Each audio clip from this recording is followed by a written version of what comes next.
À ceux et celles qui s'angoissent sur le plan de la subsistance, sur le plan économique, il faut savoir que l'Éternel a préparé pour chacun d'avance tous ses besoins, et notamment dans le domaine de la Parnassa. Depuis le début de l'humanité, lorsque le premier couple Adam et Chava est venu dans ce monde, au 6e jour de la création, là, tout était prêt pour eux. L'Éternel avait déjà préparé leur table de subsistance, ils étaient servis comme des princes par des anges de service. Rien ne manquait sur leur table, ils avaient tous les fruits du Gan Éden à leur disposition, et ainsi l'Éternel a créé le premier couple pour se développer et s'épanouir sur le plan spirituel sans avoir besoin de se soucier du matériel et de leur subsistance. Si ce n'est que Adam et Chava ont fauté à la fin du 6e jour et que ce privilège leur a été retiré, puisque l'Éternel a décrété qu'à la sueur du front, ils mangeront dorénavant leur pain. Mais au départ, Dieu préparait tout d'avance pour l'homme.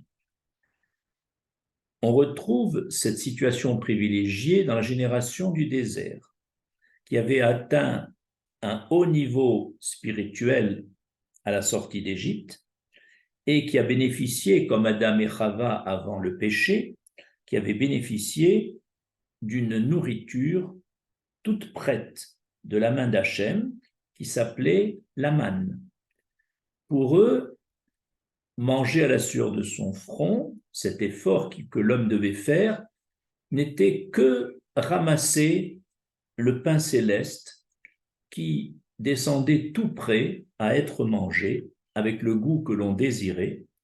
Et les uns le ramassaient sans trop d'efforts à la porte de leur tente, les autres à 100 mètres, les autres à 200 mètres, mais finalement, ils obtenaient cette manne avec très peu d'efforts. Et on sait que ceux qui voulaient en ramasser davantage, eh bien, cette manne, ces excédents pourrissaient. Et ceux qui n'avaient ramassé qu'une quantité inférieure au homer, qui était une quantité de 3,6 litres nécessaire pour les 3 repas, ceux-là, en rentrant chez eux, retrouvaient le homer entier. Et ceux qui avaient ramassé plus qu'un homer retrouvaient également un homer entier. Comme pour dire que la quantité accumulée importait peu, chaque individu recevait ce que le ciel avait prévu pour lui, avait prévu d'avance, un homer par personne dans chaque famille. Et évidemment, pendant ces 40 ans, chacun avait tellement confiance en Hachem qu'il lui amènerait son pain céleste, sa manne, que personne ne se souciait du lendemain. Il vivait au jour le jour avec une confiance en Dieu, et ces gens sont appelés les Ochlé Aman, les mangeurs de manne.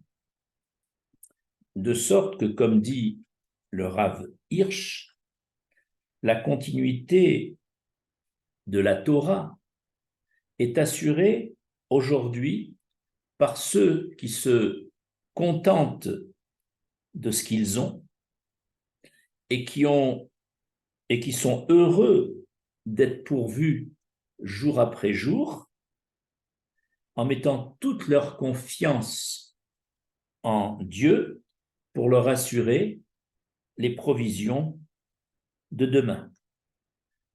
eh bien, ces gens qui se consacrent à l'étude avec une telle confiance dans leur parnassa s'appellent, même aujourd'hui, des Ochleaman. C'est-à-dire qu'en fait, même aujourd'hui, chacun, sous couvert d'un salaire après avoir travaillé, sous couvert d'une assistance de l'autre, sous couvert d'un héritage, sous couvert d'une prime d'assurance, etc. Tout cela, si on veut bien avoir un regard juste, c'est une manne qui tombe du ciel. Et les Ochléaman, ce sont ceux qui ont tellement confiance en Dieu qu'ils sont persuadés, convaincus que Dieu a déjà tout préparé d'avance pour eux. Nous allons illustrer ce principe, donc valable même aujourd'hui, par l'exemple de ce pauvre qui est venu rendre visite à Rava.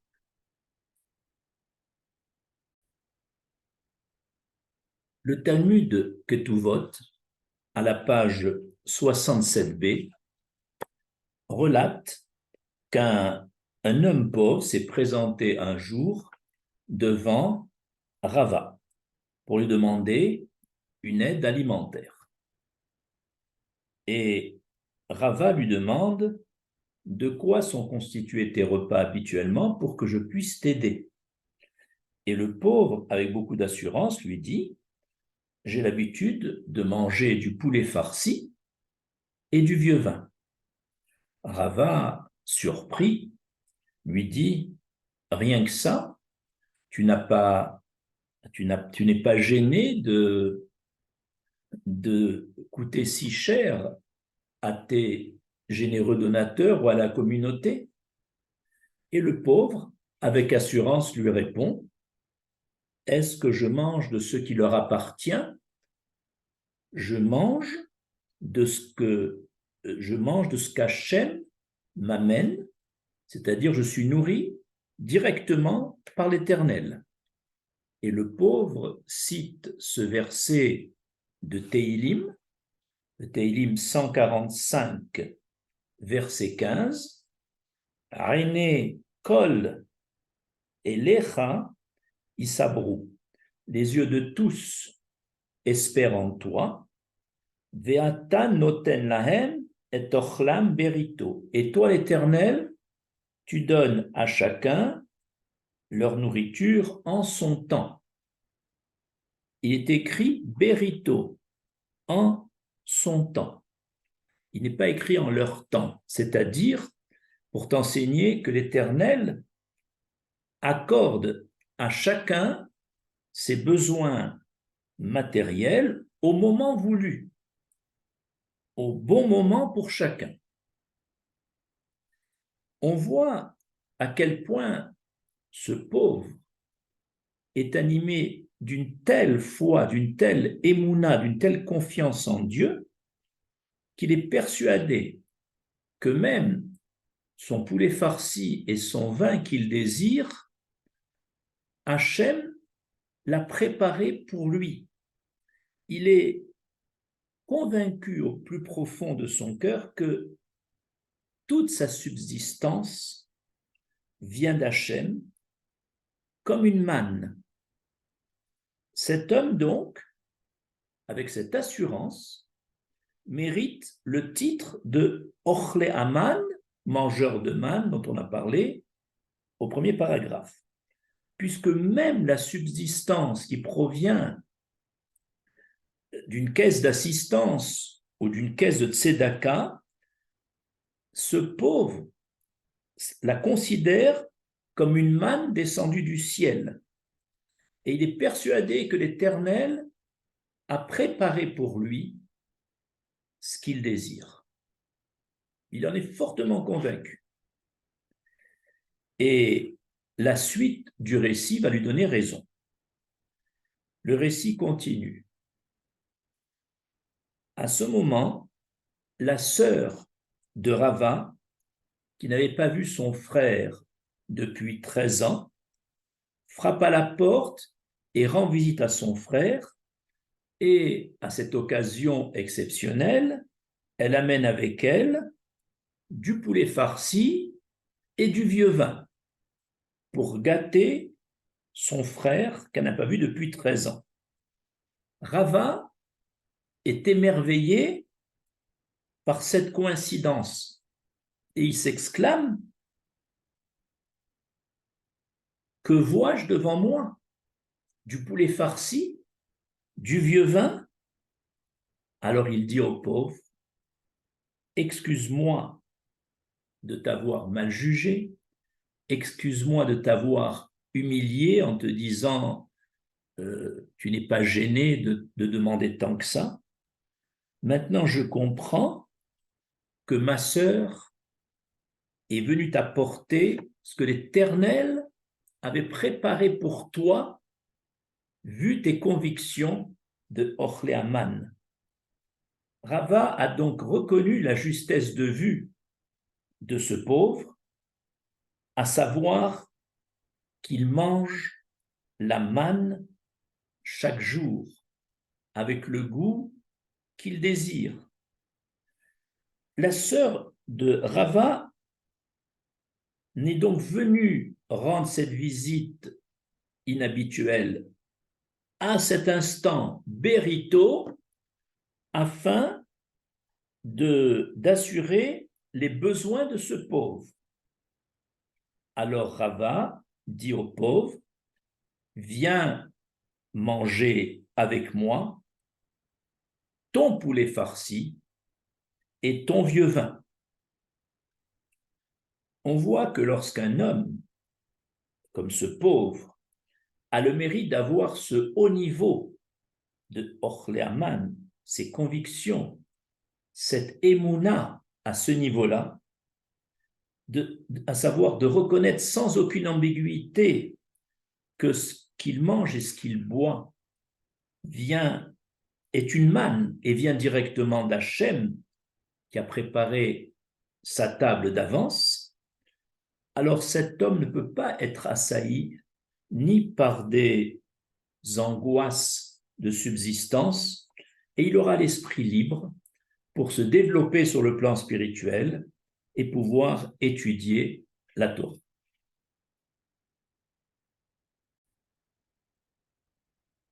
Troisième paragraphe de ce cours, c'est le prophète Jérémie qui sort une fiole de manne devant sa génération. Dans le Sefer Shemot, au chapitre 16, verset 32, il est écrit: Vayomer Moshe, Ze Adavar, Asher Tziva Hashem. Moshe dit: voici la parole que m'a ordonnée l'Éternel. Melo aromer mimeinu, les mishmeret, remplit un flacon de manne afin de le mettre en dépôt, les dorotechem, pour vos générations qui suivent.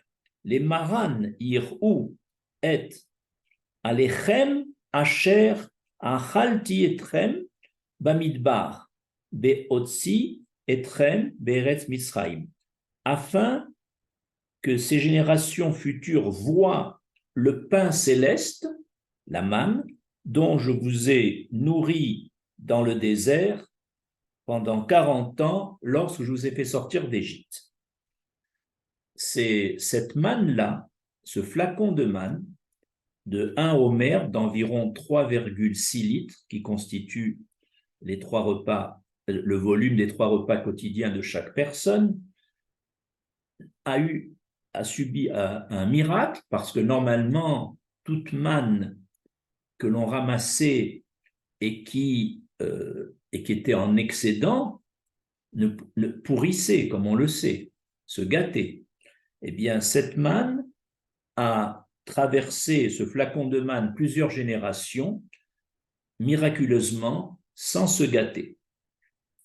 Et Rachi rapporte qu'à l'époque du prophète Jérémie, qui possédait ce flacon de manne que l'on se passait d'une génération à l'autre, et Rachi dit que à l'époque du prophète Jérémie, c'est-à-dire à la fin de l'époque du premier temple de Jérusalem, il y avait une grande négligence dans l'étude de la Torah, et le prophète Jérémie a fait un reproche à ses concitoyens.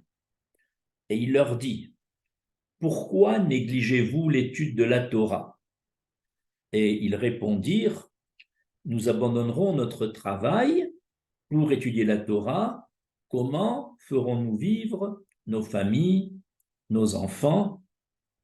Et Jérémie sortit alors cette fiole de manne et qui était déposée depuis l'époque de Moshe Rabbeinu, et il leur dit, sachez que c'est de cela, de cette manne, que vos pères ont été nourris durant 40 ans.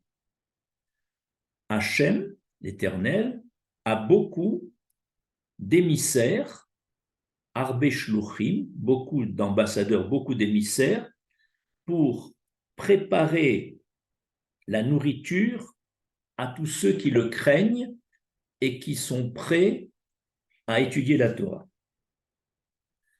Ainsi, l'ordre divin de déposer de la manne pour les générations futures vient nous enseigner que le miracle de cette manne qui était descendue du ciel pour la génération du désert ne concerne pas seulement cette génération, mais concerne toutes les générations jusqu'à la nôtre.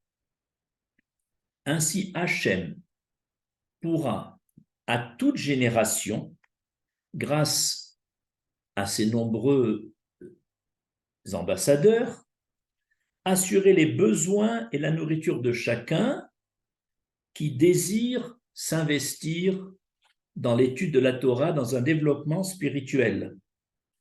Et il faut être convaincu, comme l'a dit le prophète Jérémie, qu'Hachem a déjà prévu d'avance une manne, entre guillemets, prête pour eux si ils font confiance en Dieu. Et donc, on voit ici que cette notion de manne n'est pas simplement une notion qui a existé pendant les 40 ans dans le désert, mais elle perdure jusqu'aujourd'hui pour ceux qui ont une telle émouna que Hachem a déjà préparé pour eux d'avance leur manne.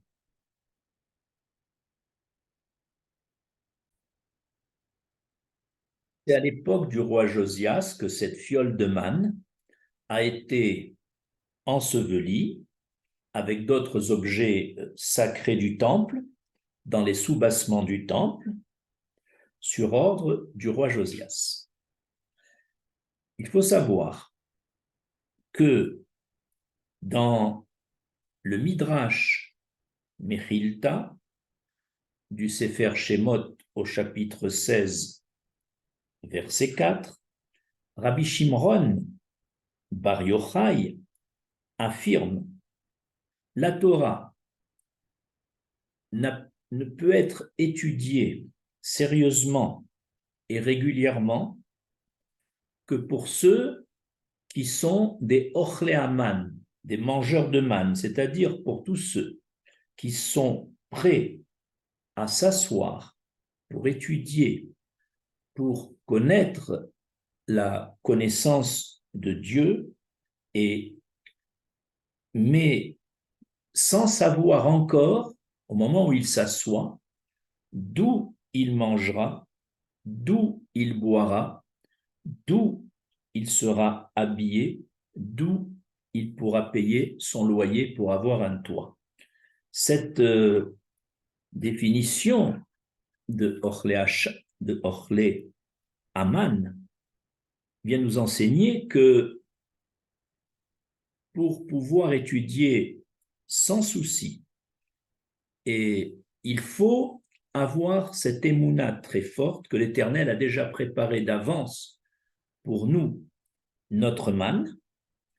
En effet, le fait que la Torah est faite pour étudier à toutes les générations et par chacun et chacun d'entre nous, pas seulement par le rave ou le rabbin du quartier, mais chacun et chacun doit l'étudier, c'est une preuve que chacun d'entre nous peut atteindre ce niveau de Ochleaman, c'est-à-dire que chacun peut atteindre le niveau d'être persuadé qu'Hachem a déjà préparé d'avance sa manne pour lui, ses besoins, afin de le libérer pour s'investir dans l'étude sans souci matériel.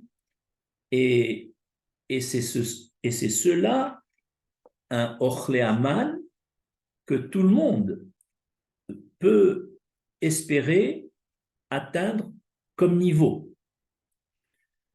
En conclusion, Hachem a montré à plusieurs occasions qu'il a préparé d'avance la nourriture et la subsistance de chacun, comme on l'a vu avec Adam Arishon et Chava, comme on l'a vu dans la génération du désert, comme on l'a vu également dans l'embryon dans le ventre de sa mère, qui boit ce que boit sa mère, qui mange ce que mange sa mère.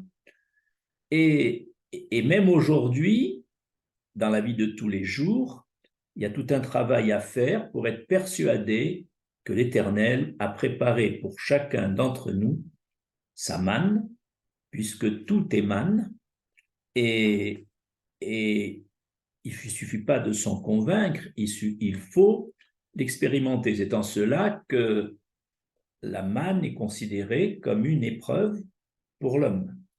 Je vous remercie.